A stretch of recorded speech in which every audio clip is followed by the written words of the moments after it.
Welcome back to Gyrl Podcast. I am Kyra, and today I am joined by Melissa Jirovec. She is a mindset strategist, author, podcast host, and owner of Prosperity Unleashed. So welcome, Melissa, to the Gyrl Podcast. Thank you. Thank you for having me. Oh, yes, of course, of course. Well, we're going to dive in because this whole anything about like a mindset change, I am so I love talking about because I think it's so important, like people realizing that you have to shift your way of thinking in order sometimes to, be successful in other areas. So definitely was super excited about talking with you on that topic. So let's just jump in. Why don't you start by telling the audience about you and your path and what you do?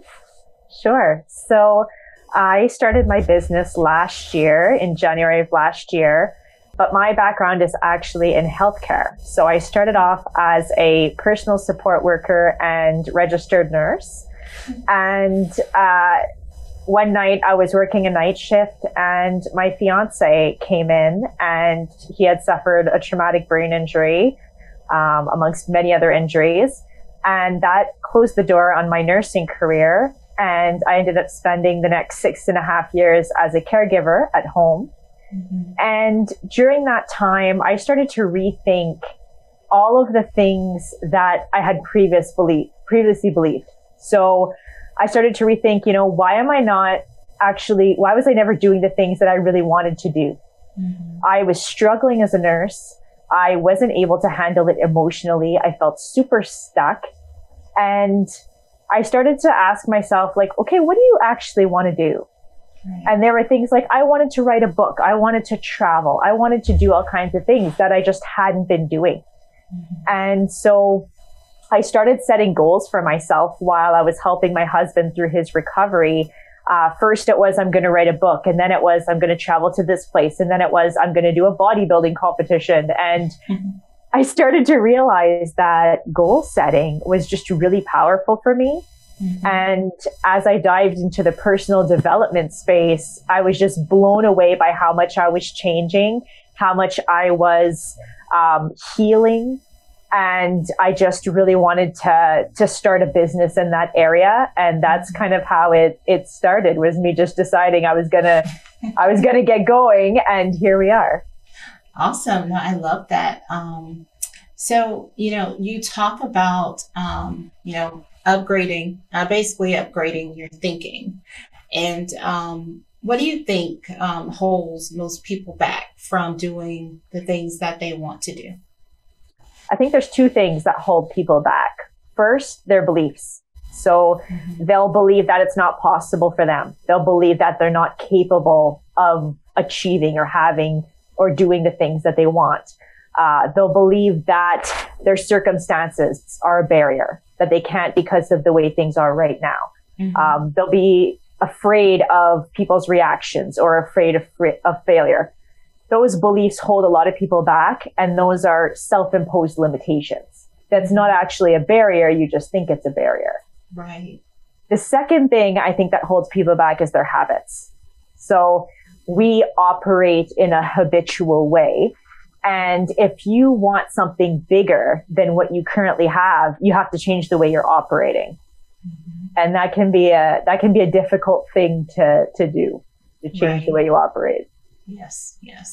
I know you just mentioned one of the things that definitely I think holds so many of us back is just that fear of what we believe and what we believe about ourselves. Obviously, our saboteurs, mm-hmm. when we do our best job of sabotaging ourselves, but I'm sorry, I'm just sort of thinking through. Yeah. I want to ask you this, but what do you think? Because now, especially given a time like we're currently in this pandemic, and I feel like there are a lot of opportunities for people to do things and pardon me, to start thinking in that way.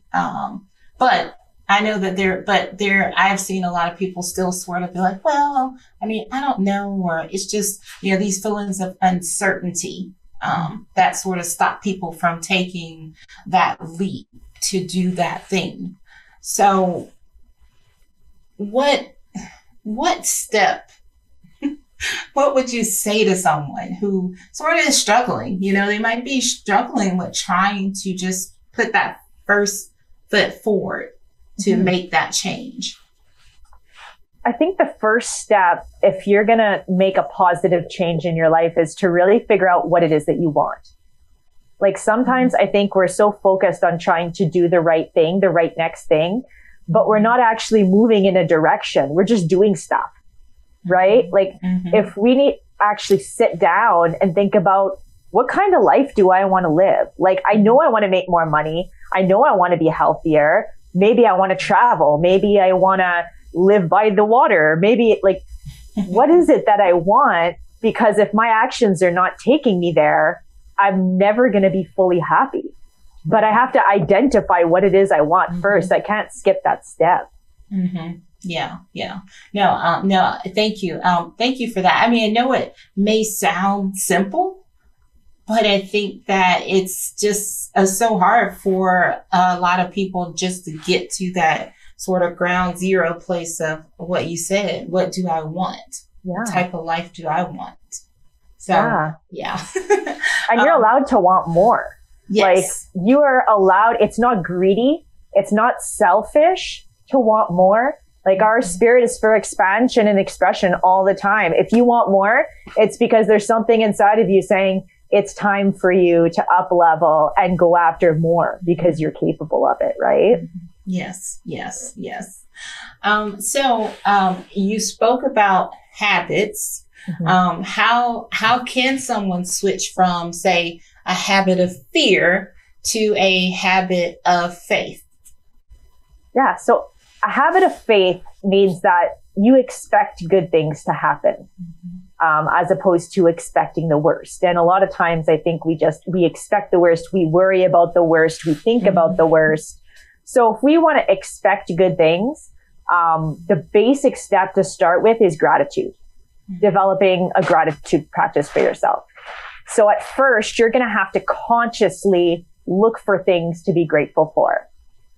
When I kind of started through that process, it was when it's sunny out, that has a direct impact on my mood. So I would consciously verbalize, I'm grateful that it's sunny, and then feel that gratitude, right? If you don't feel it, if you just say it, it's not going to work. But if you go through your days finding 2 to 4 things that actually make you feel grateful, verbalizing it, bringing that awareness to it, and you do that for 4 weeks or so and actually develop a habit of it, what's going to happen is then it's going to become a habit and there's going to be a switch. And now when I go outside in the sunshine, I'm just going to feel the gratitude. I don't have to verbalize it. I don't have to bring awareness to it. I'm just going to feel it. And then as I get into a habit of feeling that gratitude, I'm going to start to expect things that are going to make me feel gratitude because I see it all the time. I'm going to start to expect it. And that's how you develop faith, is you have to start identifying the things that are good, get into a habit of doing that, and then you expect more good things. And that helps you push through the tough times because now you know on a habitual level that good things are coming. Yeah, I think that's so true. I mean, I like to write down, have a gratitude vision box.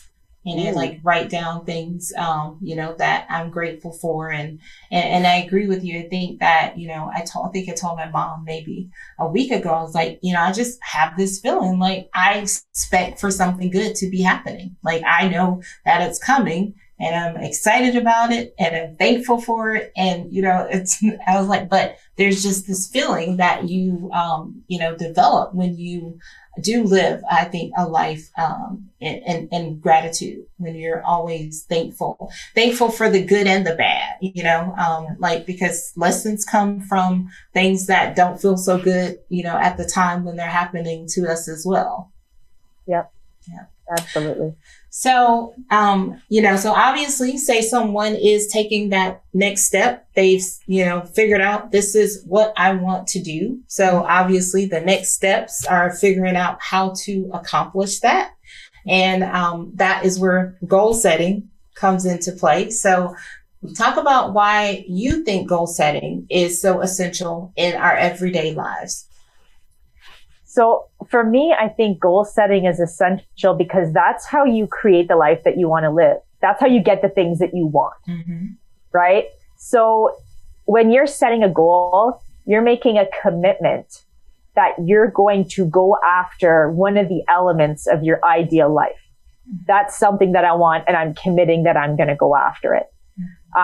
Where a lot of people kind of go wrong with goal setting is they'll set a goal that they don't really want. Like, I want to earn $250,000, but I'm going to put 75 because that's what I think I'm capable of. And there's just no inspiration in that, right? As soon as it gets hard, you're going to quit because it's not what you truly want. Or they'll set weight loss goals because they feel that they should lose weight. They think that their spouse wants them to lose weight because the doctor told them they should, but they don't really want to.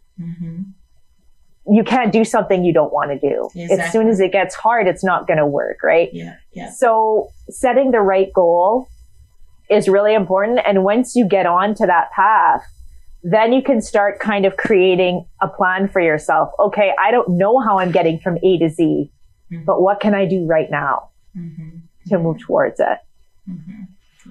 I like that you have called out some really some good examples of things that people do. Like, these are every day. It is, most oftentimes the people with weight loss. Oh, I want to lose weight. But it's like, what are you going to do to actually, do you want to lose weight?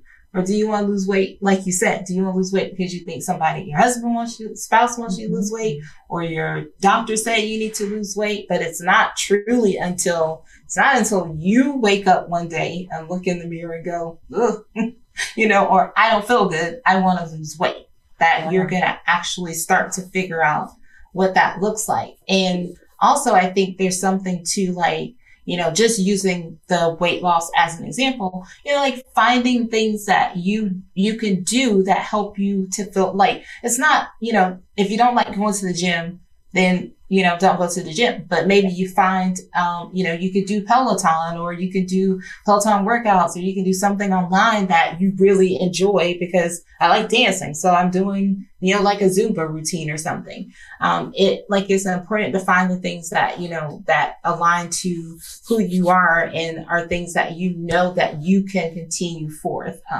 Because if you're just going to the gym because you said, I need to lose 20 pounds. And, pretty soon, like you said, you might wake up one day and say, I don't feel like going. Cause, then you might, of course, you're going to wake up the next day and say, I don't feel like going. And then the habit, like we just talked about, then you formed the habit already of almost of 4 weeks later, I'm not going to go because I don't feel like it. Yeah, absolutely. And when you understand how your mind works, it's not going to help you until you make a committed decision that I'm doing this. Yes. So if you don't want to do it, you're not going to be able to problem solve. As soon as things get crazy, you're going to go, oh, it's crazy. So that's the end of it. That's it. I can't do anything anymore. But if you actually truly, you're like, I'm losing this weight because I want to be strong and energized. That's what I want.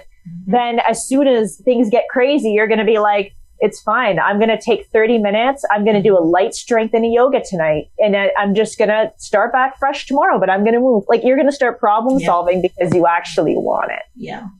Yes. No, I like that, because I think a lot of times too, you don't actually think about the fact that you are problem solving, a different solution. Yeah. Whereas today you might not feel like doing the full 60. Okay, then like you said, I'm going to do something light. But I'm going to do something and you're going to feel better for it that night. So speaking of goals, what big goals have you set for yourself this year? And how's that working out? I know we're just in February, but how are they working so far? Yeah. So I've got kind of 3 big goals that I have going on for this year. Personally, I've got a fitness goal. So I'm training for a half Ironman triathlon that I'm really hoping is taking place in August. Yeah. So I've got that going on, full on training. I also set a family goal, that we're going to go RVing this summer. I've always wanted to see the mountains. So we're going to go over to Alberta and see the mountains. Nice. And my third goal is a business goal. So I have a certain amount of women that I really want to help this year, not just win in business, but establish a whole lifestyle around it. And so I'm really pumped about that. Awesome. And how are all those things going so far in the second month of the year for you? Well, we started looking at RVs. So we're moving forward on that one. And as for the triathlon, I've been training since last May. So I was supposed to be going this May to Italy, but that's not happening. So booked a new race and just keeping up with the training. It's been very interesting. I had to learn how to swim, like with toddlers from scratch. I didn't swim. So this has been as much of a mental journey as a physical journey for me. And in terms of business, I just joined a mastermind, and it's been very powerful. And I think that that's going to be really helpful for me this year. Surrounding yourself with other goal attaining individuals is very powerful. Yes. Awesome. Those are great goals. Yeah. I love those. Well, good luck to you. And I feel like, look, if you've been training since last May for your Ironman, like there's no doubt that you're going to accomplish all three of those goals. Thank you. So what advice do you have for others who may have set some big goals for themselves this year? First of all, I'm so pumped for you. But my biggest advice is to find other people that you can connect with that are also chasing big goals. It can be a lonely process, especially if your circle is not people who typically just set really big goals. You want to have people in your life that understand you, even if it's online, which with the pandemic, it might be. But people who get it, who get the process, who can support you, who can cheer you on, who can celebrate your wins with you. That's just really powerful and really important. Yes, I would agree with that. Great advice. So let's talk about working with you. Can you talk about some of the work you do with women entrepreneurs? Who do you normally work with? And about the programs that you offer? Sure. So I typically work with women entrepreneurs in real estate, network marketing, consultants, affiliates, that kind of thing. And I work with them in two different areas. So first, we work on personal blocks, how they might be sabotaging themselves. And then second, we work on creating a lifestyle that's going to support your position as an entrepreneur. So there is a very toxic hustle culture where a lot of times women in business especially feel that they have to just be giving of themselves all the time, throwing themselves into their work. And then they've got the kids and it's just work. Yeah. And I mean, that's just the idea that we grow up at school, that you have to put in a lot of hours to be successful. And that's not only untrue, but it's excessively harmful. And so I work with them to really create a lifestyle where they are living more than they are working, but they are still getting the results that they want. Because I feel like not only is that possible, but that's the way it should be. Right. Yes. So I do that through a main program. It's called Thinking into Results. And I spend 6 months with these women. And we go from identifying the goal that you actually want, that you're not settling for, but that you really want. And we go through different lessons, such as overcoming a knowing doing gap. So a lot of times people know what they need to do, but they're not doing it, right? Knowledge doesn't mean action. Just because people know something doesn't mean they're going to act on it. Exactly. So how do we bridge that gap? We talk about understanding the mind, from the conscious mind to the subconscious mind. So the conscious mind is where we have control. The subconscious mind is what's directing our behavior. How do we bridge that gap? We talk about self-image, becoming the person who gets the bigger results because you can't outperform your self-image. We talk about pushing through fear, attitude, profit through service. And we do that in a 6-month period so that by the end of it, you've made kind of a quantum leap. You've made a really big change that you were wanting to do. Awesome. Sounds like a great program. And I love what you said about the hustle culture. I was just actually talking to somebody about that a couple of weeks ago. And even just saying, for myself, I was like, I have a everyday job, and then I have this business. You feel like, everybody's hustling and grinding. And it's like, you're just like wearing yourselves out. You're wearing yourself thin, and you need to reset and take some time and just like take a break. Like you can't, every minute of the day, you can't be just working because you're going to be useless. And that's just from my own personal experience of like, just last year, just being like, oh my God, since I launched this business, I'm like, I got to work. And then after I get off work, I got to go to Glow Up Girl, and I got to do it every day. And I got to do it on Saturday. I got to do it all day Sunday. And pretty soon I was just getting to this place of where like everything was just running together. Yeah. So yeah. It's so common. Like I did the same last year. Like I started this business. I was working 7 days a week, and then I was going up and sitting with my kids and thinking about the business, and I'm on Instagram. And, one of my mentors said every hour that you're even worrying about your business is time put in that you're not getting paid for. And I was like, wow. Right. Yeah. I mean, and I think too, because what we tell ourselves is because it's our business.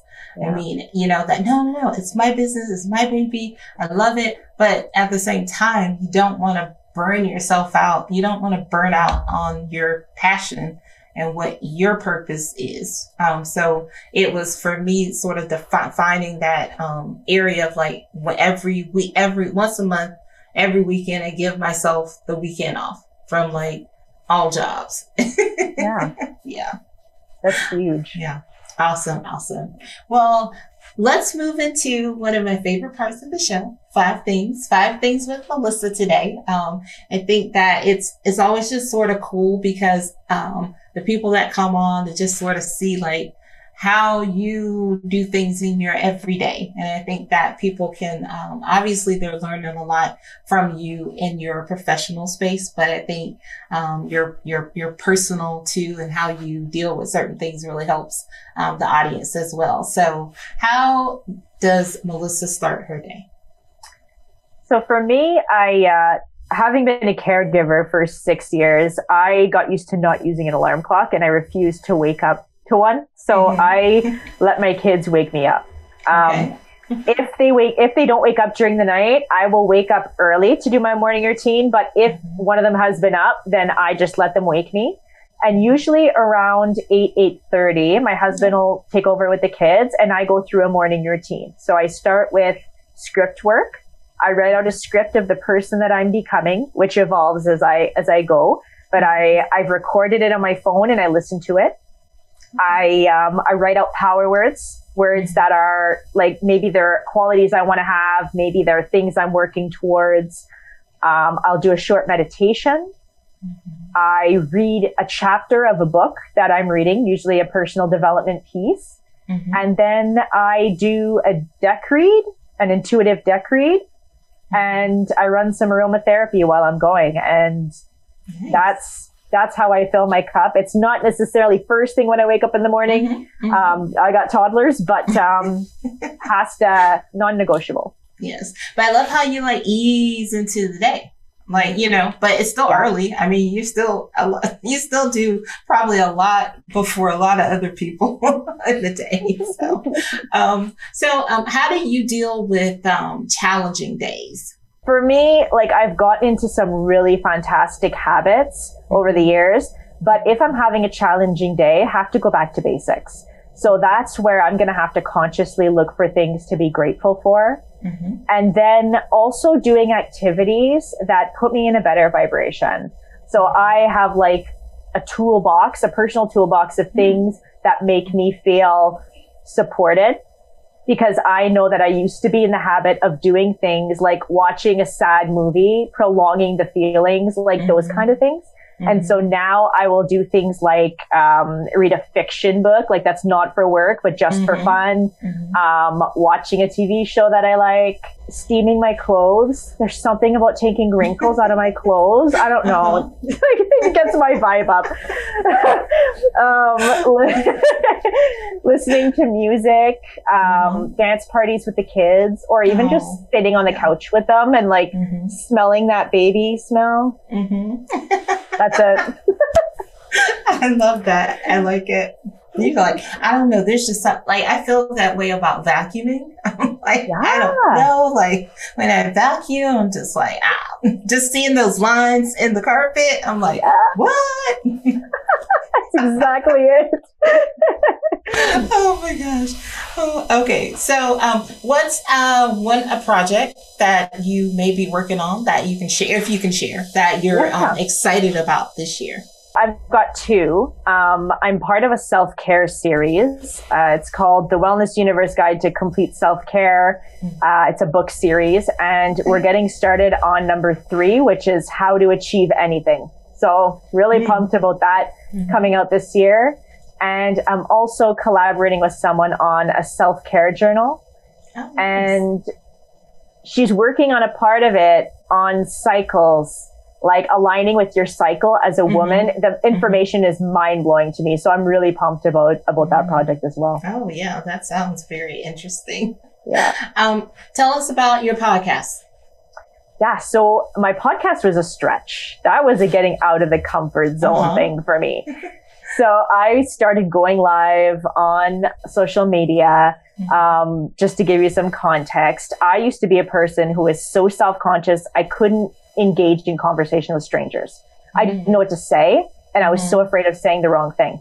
So I started going on lives on social media to get over that fear. And wouldn't you know, I started going on kind of these rants. Like I would get into talking about personal development stuff and lose myself. And someone said, listen, if you're going to talk that long on a live, like do a podcast and make it an episode.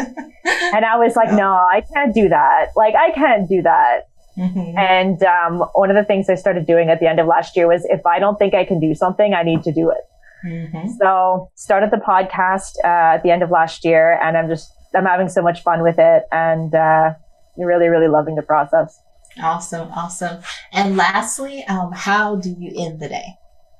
How do I end the day? So in the morning is my time. I'm pumped, like I'm doing my stuff.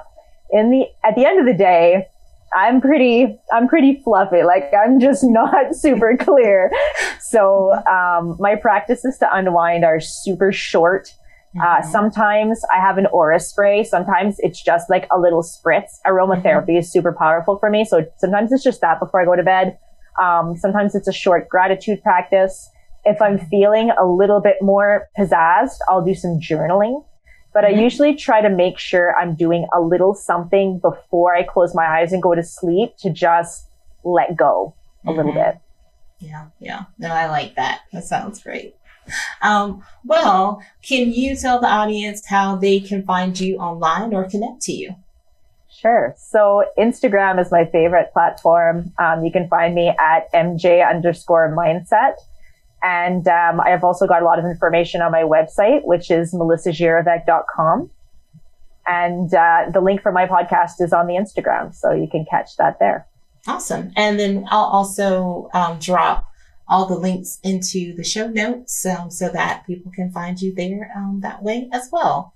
Well, Melissa, it has been super awesome talking to you. I really can't wait to hear about the RV trip, the Ironman competition, and all this the self-care, all this stuff that you have coming up. So you have to stay in touch and come back and share new news with us in the future. Absolutely. I'd love that.